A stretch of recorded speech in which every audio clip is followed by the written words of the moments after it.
बच्चों, मैं समीर सर आप सभी लोगों का स्वागत करता हूं आराध्या क्लासेस के यूट्यूब चैनल के अंदर।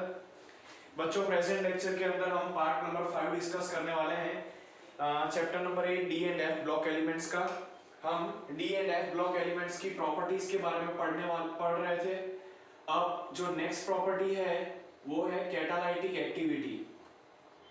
अब बच्चों, जानते हो आप लोग कि कोई भी सब्सटेंस कैटालिस्ट की तरह कब काम कर सकता है? जब वो अपने ऑक्सीडेशन स्टेट को चेंज कर सके, तभी ही सामने वाले के ऑक्सीडेशन स्टेट को चेंज कर सकेगा ना। ऑक्सीडेशन स्टेट को चेंज करना मतलब या तो वो खुद ऑक्सीडाइज हो या रिड्यूस हो, ताकि सामने वाले को ऑक्सीडाइज और रिड्यूस कर सके। ठीक है, तो most of the transition elements और उसके कंपाउंड्स जो है वो कैटालाइटिक प्रॉपर्टीज दिखाते हैं और ऐसा कैटालिस्ट यूज होते हैं। ऐसा क्यों? क्योंकि वो अपना एक ऑक्सीडेशन स्टेट आसानी से चेंज करके दूसरे ऑक्सीडेशन स्टेट में कन्वर्ट हो सकते हैं। तो हम लोग लिखेंगे कि most of the transition elements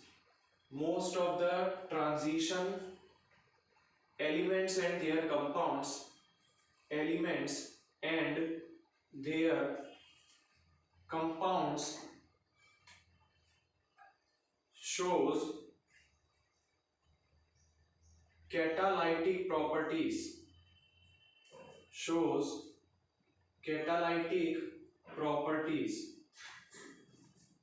This is because of their tendency to change their oxidation state from one to other। वो अपना ऑक्सीडेशन स्टेट एक स्टेट में से दूसरे स्टेट में कन्वर्ट कर सकते हैं। इसीलिए फॉर एग्जांपल आपको पता है कि आयरन जो है that is used in the Haber's process. For example iron is used in Haber's process for manufacturing of ammonia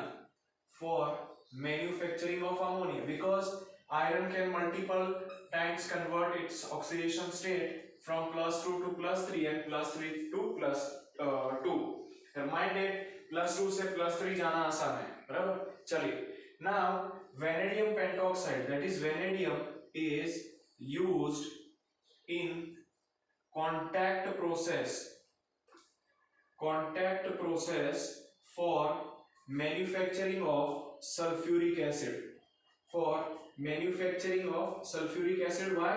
Because vanadium pentoxide also can change the oxidation state from one to other। The second very important property that the transition elements show is their ability to form complexes। Let us see the next very important property, which is complex formation। See, transition elements के पास जितनी complex formation की tendency है उतनी किसी भी element के पास नहीं है। ठीक है, तो कोई तो ऐसी स्पेशल प्रॉपर्टी होगी ट्रांजिशन एलिमेंट्स के पास जिसकी वजह से वो कॉम्प्लेक्स बना सकते हैं। चलिए समझते हैं। तो ट्रांजिशन एलिमेंट्स के पास ग्रेटर टेंडेंसी होती है to form the complex compounds. Why? Because they can combine with number of anions और even neutral molecules to form the complex compounds. हमने स्टडी किया है चैप्टर नंबर 9 में कि मेटल एटम जो है वो या तो neutral molecule with lone pair of electron के साथ कंबाइन हो सकता है, या तो फिर वो नेगेटिवली चार्ज आयन जिसको एनायन बोलते हैं उसके साथ कंबाइन हो सकता है। Transition elements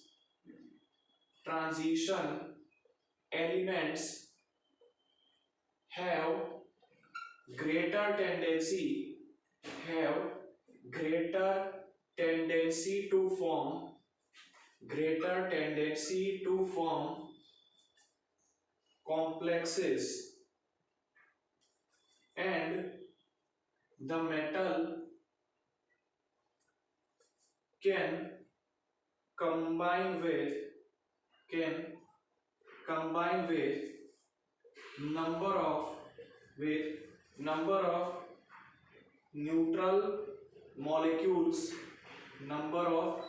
neutral molecules as well as with anions also.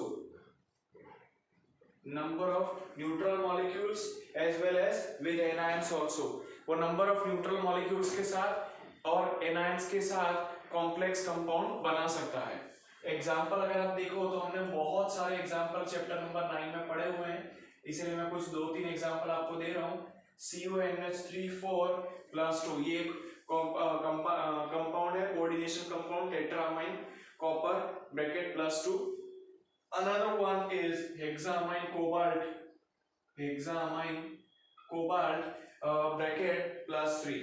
hexamine cobalt bracket +3. ये सब के सब जो है वो कॉम्प्लेक्स कंपाउंड्स है, जिसके अंदर आप ध्यान से देखो तो सेंट्रल मेटल एटम के पास सेंट्रल मेटल एटम जो है वो ट्रांजिशन एलिमेंट. नाउ अब रीजन क्या है? The higher tendency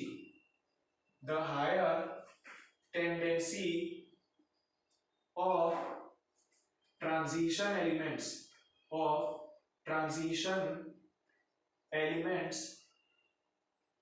in formation of these complexes is due to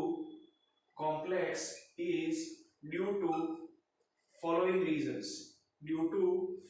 reasons. कुछ ऐसे रीजंस है जिसकी वजह से ये प्रॉपर्टी इनके अंदर देखने को मिलती है. The first reason is small size of transition metal atom.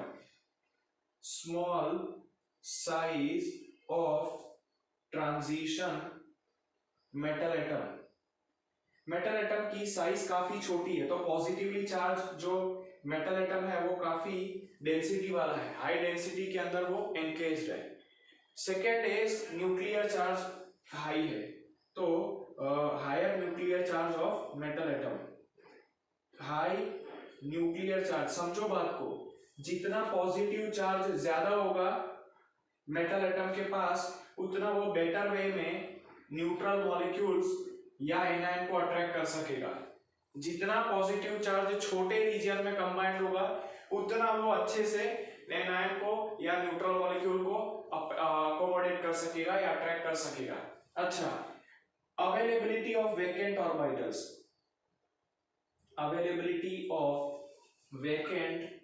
d orbitals. ठीक है, d ऑर्बिटल्स. अब यहां पर ट्रांजिशन एलिमेंट्स के पास d ऑर्बिटल्स बहुत ही ज्यादा वैकेंट अवेलेबल है, तो जो इलेक्ट्रॉन्स लिगेंड्स की मदद से आ रहे हैं उनको वो आसानी से अपनी वैकेंट d ऑर्बिटल के अंदर अकोमोडेट कर सकते हैं. इसीलिए ही इनके पास कॉम्प्लेक्सेस बनाने की बहुत ही ज्यादा टेंडेंसी होती है.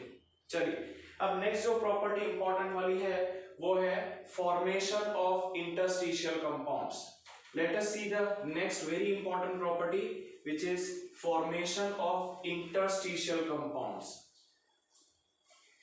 देखिए, इंटरस्टिशियल कंपाउंड्स के बारे में हम लोग चैप्टर नंबर 1 में थोड़ा बहुत बेसिक आइडिया ले चुके हैं कि इंटरस्टिशियल कंपाउंड्स क्या होते हैं. ठीक है, आपको पता है कि इंटरस्टिशियल स्पेसीज के अंदर छोटे छोटे कंपाउंड्स अकोमोडेट हो सकते हैं. Formation of interstitial compounds.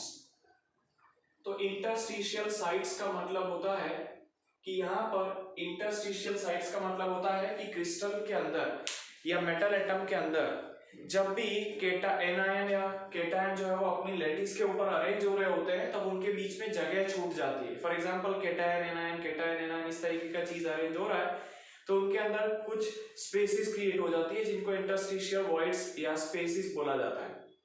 अब ऐसी स्पेसेस के अंदर छोटे एटम्स आकर के ऑक्यूपाई हो जाते हैं. ठीक है, तो यहाँ पर ये जो कंपाउंड बनते हैं उसको हम इंटरस्टिशियल कंपाउंड्स बोलते हैं.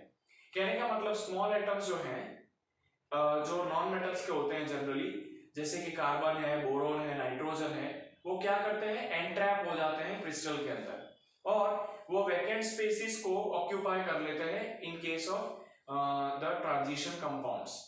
ऐसे कंपाउंड्स को हम लोग इंटरस्टिशियल कंपाउंड्स के नाम से जानते हैं. इंटरस्टिशियल कंपाउंड्स का सबसे इंपॉर्टेंट प्रॉपर्टी ये है कि उनकी डेंसिटी ज्यादा होती है, क्योंकि जो स्पेसिस आपकी खाली थी उसको भी आप ऑक्यूपाई कर रहे हो, साथ साथ में टेंसाइल स्ट्रेंथ भी बढ़ जाती है, ठीक है, इनकी टेंसाइल स्ट्रेंथ भी बढ़ जाती है। तो हम लोग लिखते हैं कि the compounds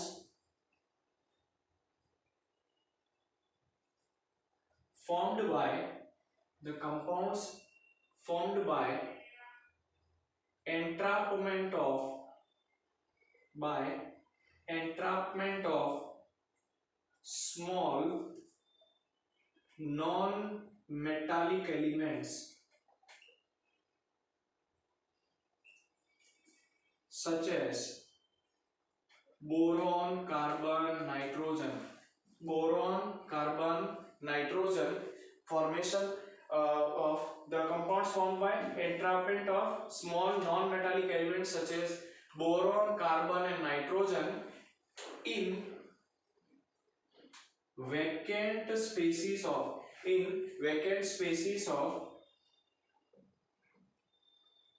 lattice of transition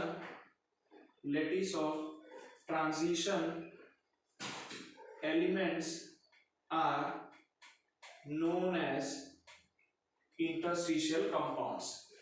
Interstitial compounds का सबसे इंपॉर्टेंट प्रॉपर्टी ये है कि they have higher density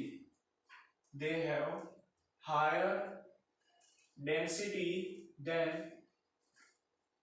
transition elements.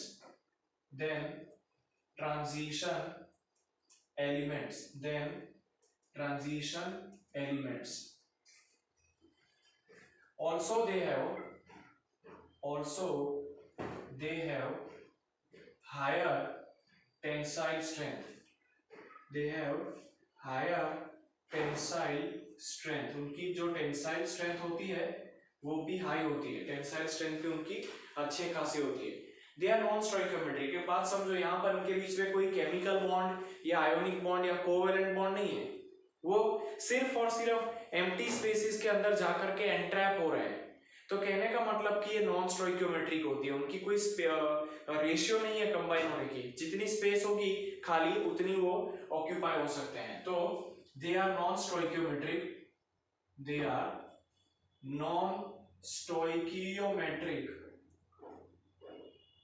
ये नॉन स्टोइकियोमेट्रिक होते हैं and they are non-stoichiometric and the bonds present are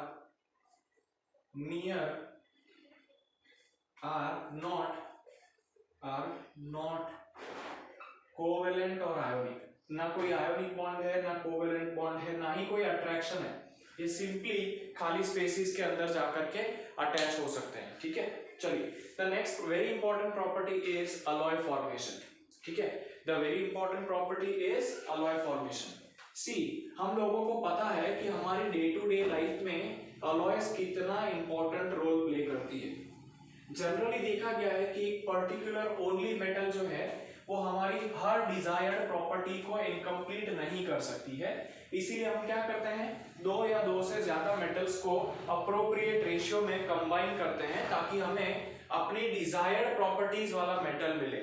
for example steel का इंपॉर्टेंट प्रॉपर्टी है उसकी टेंसाइल स्ट्रेंथ, उसकी मजबूती, लेकिन अगर उसको रस्टिंग हो गया तो फिर वो बेकार हो जाता है।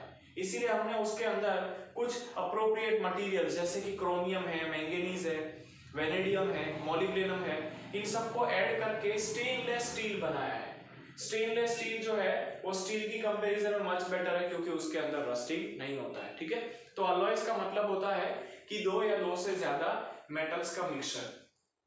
अब देखो, ट्रांजिशन एलिमेंट्स जो है वो बहुत ही अच्छी वे में अलॉयज बना सकते हैं। क्यों? क्योंकि हमें पता है कि अलॉयज बनाने के लिए भी कुछ रूल्स है। जैसे पहला, जो मेटल्स अलॉय बना रहे हैं उनका क्रिस्टल लगभग सिमिलर होना चाहिए, क्रिस्टल लैटिस लगभग सिमिलर होना चाहिए, बात नंबर 1। बात नंबर 2, उनके बीच में एटॉमिक साइजेस का डिफरेंस 15% से ज्यादा नहीं होना चाहिए। ये दो रूल्स हैं, तभी ये अलॉय बनता है। अब ट्रांजिशन एलिमेंट्स इस रूल को आराम से फॉलो कर सकते हैं क्योंकि एक ग्रुप में लगभग क्रिस्टल लैटिस उनका सेम ही है। और दूसरा यहाँ पर इनकी जो रेडियाइज है वो भी ऑलमोस्ट सिमिलर है, जिसको हम ऑलरेडी पढ़ चुके हैं एटॉमिक रेडियाई के सेक्शन के अंदर। तो कहने का मतलब ये आसानी से एक दूसरे के अंदर मॉल्टन स्टेट में मिसिबल हो जाते हैं, और जब इनको हम कूल करते हैं तब सॉलिड सॉल्यूशन ऑफ अलॉय मिलता है। ठीक है, चलिए देखते हैं alloy formation. Alloy formation,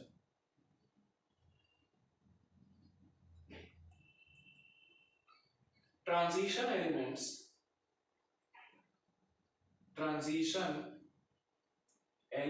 have greater tendency for formation of alloys,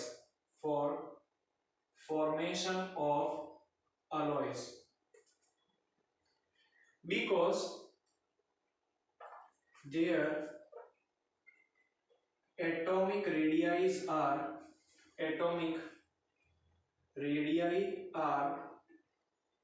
almost the same,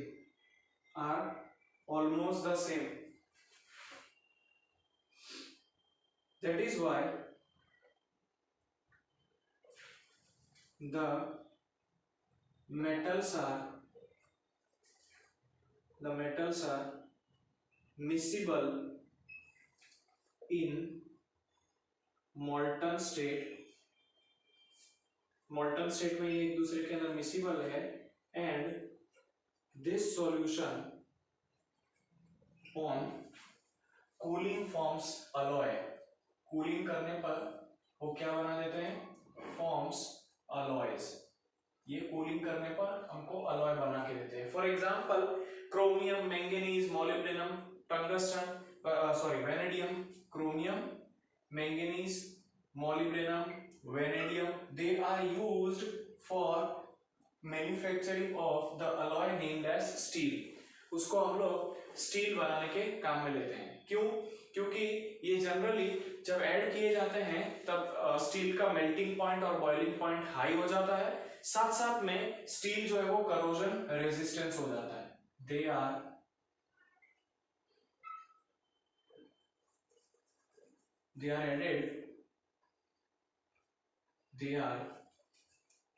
added for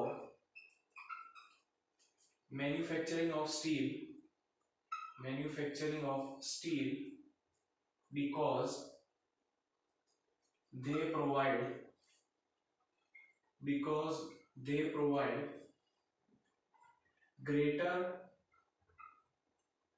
melting point, boiling point, as well as resistant